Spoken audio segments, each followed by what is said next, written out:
What's going on, heavy hitters? Welcome or welcome back if this is your first time. Baby, come on in here and let's have these heavy conversations. As you can tell by the thumbnail, we gonna talk about a lot. In case you have been under a rock, didn't pay your cable bill, or your lights were out, it was a busy week last week. Man, Peter Thomas, Chris Brown, Michael Darby, Candace Dillard Bassett, let me see. Peter Thomas, aka Patricia, Gordon, Mia. Oh, just to name a few. Come on in, y'all. Let's have these heavy conversations so we can talk about it.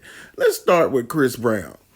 So it came out last week that Chris Brown was apparently not too happy with an attendee that he chose to pull up on the stage because she was more into she was more into recording herself. You know, she's a young lady. This is the era where you pretty much film and you take selfies of yourself. You boomerang your IG, your Snapchat, you go on Facebook, you go on IG Live. Well, needless to say, he was not the most happiest at the fact that she was not paying attention to this seductive grinding and bumping and gyrating that he was doing and giving her. Dude kept getting heated, you know. Like, I understand you want her to be in the moment, but taking someone's property and tossing it into a crowd, not knowing if she was going to get it back. As you can see in the video, these are different angles of where it's going to happen. And at the end, you're going to see that she did actually get her phone back, thankfully. But what if she didn't? What if it was damaged? Don't touch my shit, because that's theft. Now, people want him to, people want others to forgive him because he's grown. His indiscretion when he was 17 is the only thing that he's ever done, which we know there's an ongoing list of charges concurrently going against Chris Brown. All right, so let's talk about it, heavy hitters. What are your thoughts? Should he have just asked her to get off the stage? Should he have just gone on and focused on his talent, him doing what he was supposed to do, perform, not be so captivated and concerned about what she was doing? I mean, this is the moment of social media. Who in their right mind would not want to record this themselves? I don't care who's in the audience. I want to record it. So don't touch my shit. Let's talk about it in the comments. All right. As y'all can see, she got her phone back. Man, that's pretty cool. I'm glad she did. It's probably broke. All right, y'all, let's move on to the next. Sweetie Pie's star Tim Norman sentenced for life for murder for hire killing of nephew. The former star of St. Louis-based television reality show Welcome to Sweetie Pies was sentenced Thursday to life in prison for arranging the shooting death of his nephew to collect a life insurance payment. That's grimy. My goodness. James Tim Norman did not speak on his behalf at the sentencing hearing in the March 2016. God, man. In the March 2016 killing of his 21-year-old nephew, Andre Montgomery Jr. Both men had starred in the long-running own reality show about the family's soul food business in the St. Louis area.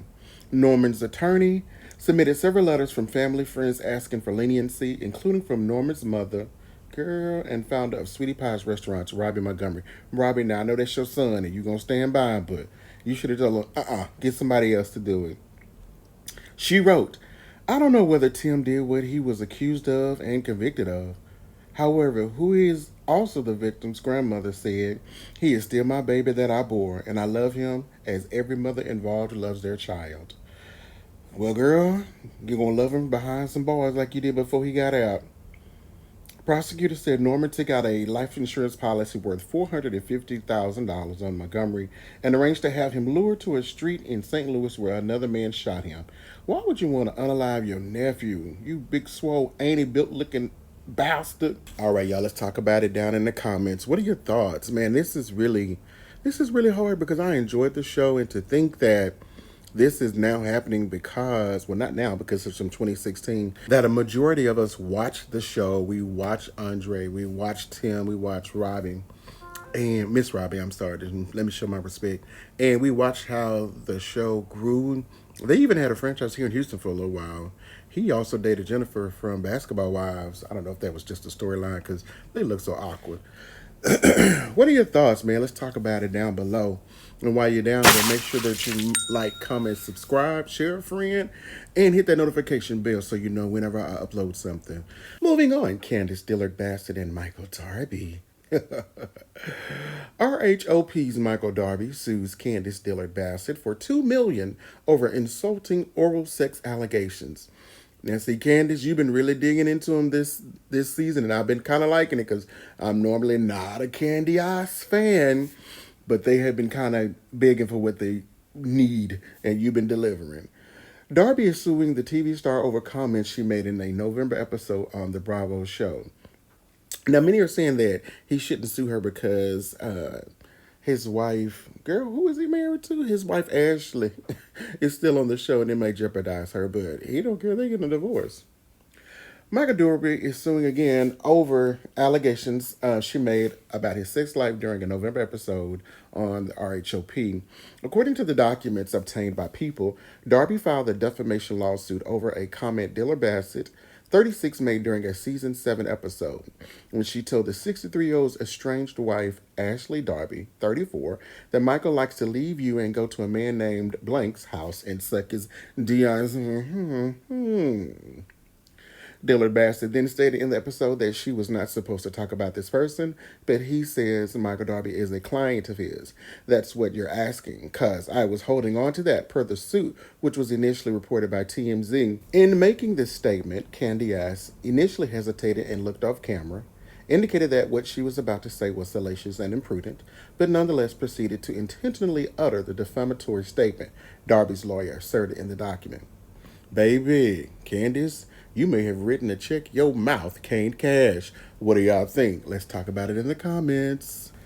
Now, when I tell you these two former castmates of Real Housewives of Potomac are really working hard to get back on, well, on last night, while, online, minding my business, seeing whose business I could get into, Katie Rose dropped this tweet.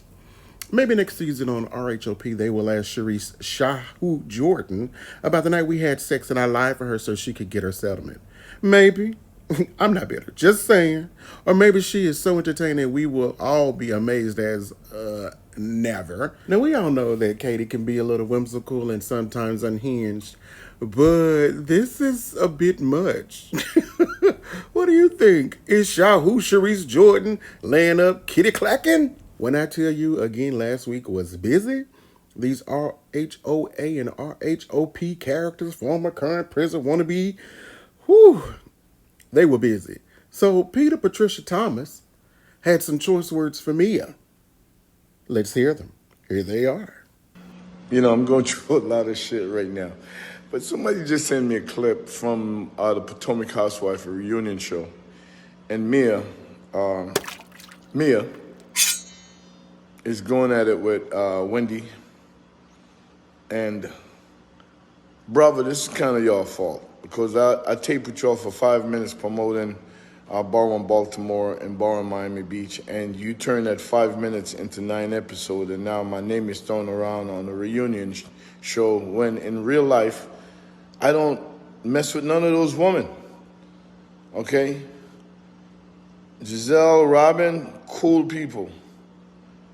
The rest of them, Wendy, I shot with her one time, 5 minutes, then go out to dinner with her. I didn't have no late night snack with her. She's a married woman. She's very respectful, very honorable. Okay, so for me, for you to be talking about me and Wendy getting together is so disrespectful, and it's so thirsty. It's real thirsty for you to do that just to collect that check from Bravo. There's nothing cool about that. Okay, and you can't just use my name like that, because if you use my name like that, I'm going to have my lawyer get in touch with you guys, and it's going to be really ugly. Okay, because I do not know any of those women. I never see them outside of my establishment. Okay, and y'all just can't recklessly just throw people's name out there like that, because it actually hurt my business. And that's irresponsible. Please, cease and desist. Well, actually, Peter Thomas, it's cease and desist. She is assisting you. She's assisting by talking about you. What do y'all think, man? Patricia came through and was like, yo, wait a minute, girl. I don't know you like that. Don't put me in that BS, man. I'm too grown for that. So what are your thoughts on Peter Thomas's comments to Mia? I mean, Peter, you're not new. You know exactly how this goes. And you gave Mia the ammunition for her to approach Wendy because You knew how this goes. Come on now. Well, Gordon Thornton, Mia's husband, said, I will not be outdone. Hold on, bruh. Yeah, you do know us. You know my wife. You know my family. You know my money. He had some choice words in rebuttal to Patricia Peter Thomas's comments to Mia. Here they are. Let's listen. Baby, I tell you, last week was busy. You know, it's interesting to me that who I thought was my friend, Peter Thomas, can say things like, he don't know us like that.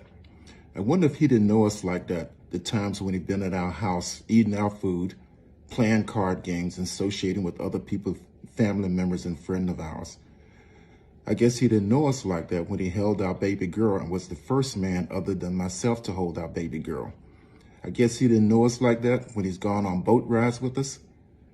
I guess he didn't know us like that all the times that we spent at his restaurant supporting his business. And certainly I guess he didn't know us like that when he wanted to borrow $60,000 to pay his bills at Bar One. So I don't know why Peter says he don't know us like that. Maybe that's his definition of not knowing us like that. Not knowing us like that when he's attended our kids' parties. So I guess if that means not knowing someone, then I guess that's what Peter's meaning is. And furthermore, to say this has hurt his business, just a few days ago, I personally spoke to Peter and he said the publicity is actually helping his business. And furthermore, the allegations that he's referencing only came out a couple of days ago, so how could it have hurt his business that quickly? Peter, I guess we don't know you like that. You are going up. Fucked. Up. Bruh, you knew my money, you know my family, you know my friends. How dare you, bro? Oh, it is said that Peter pulled his tweet after that conversation. So hopefully if they're cool, that's bros, they fix that or whatever. Mia, stop lying on people. You are the common denominator out of all these shenanigans with everything. Just stop lying on people. Mia gotta go. Robin gotta go. And bump Giselle down to a friend of a friend of a friend. We know that'll never happen, but I'm sick of them. Okay, so this next one, Drew Sidora and Ralph Pittman. I don't think none of us were surprised that it's happening. I think we were initially kind of taken aback about how it was happening and that it happened, and that word was that he initiated the divorce. Well, there were some corrections that indicate that she beat him to the punch by a little bit over an hour. What kind of shenanigans and foolishness is that y'all are racing to the court to see who can file for divorce first? This is going to be ugly. I hope this is. Surely they are not that two demented leveled individuals. Surely they are not both that demented that they would think they would need a divorce storyline for this up and coming season. Well, no, because the season is wrapped because it's supposed to air next month. Well, in May. Unless they do just like Robin did, add it to the end of the filming because rapping had ended for RHOP when she got married. But they told her, girl, look, you're up out of here if you don't give us some footage to this marriage. So get up off your ass and send us the invite. Tell us where it is. Now, F everybody else, we're going to be there to record it. That's your ass. That's your job. So, yeah, just to kind of elaborate more, after 9 years, the two are filing for divorce. They say the marriage is totally beyond repair. Drew is alleging that he had gotten slightly physical with her by snatching her phone so forcefully that she fell. One, why are you taking her phone? And then she had to procure a new one on her own. First of all, why is he paying all the bills? He wants her out the house. She wants the house. He says he got the house without her, so he should be able to keep it. He wants joint custody. She wants full custody. This is going to get ugly. This is going to get ugly. She says he stole money from her. Baby, you want more details? Google it. Well, y'all, thank y'all so much for tuning in. Be, again, sure to like, comment, subscribe, and share. Tell a friend, and until the next time, y'all be easy.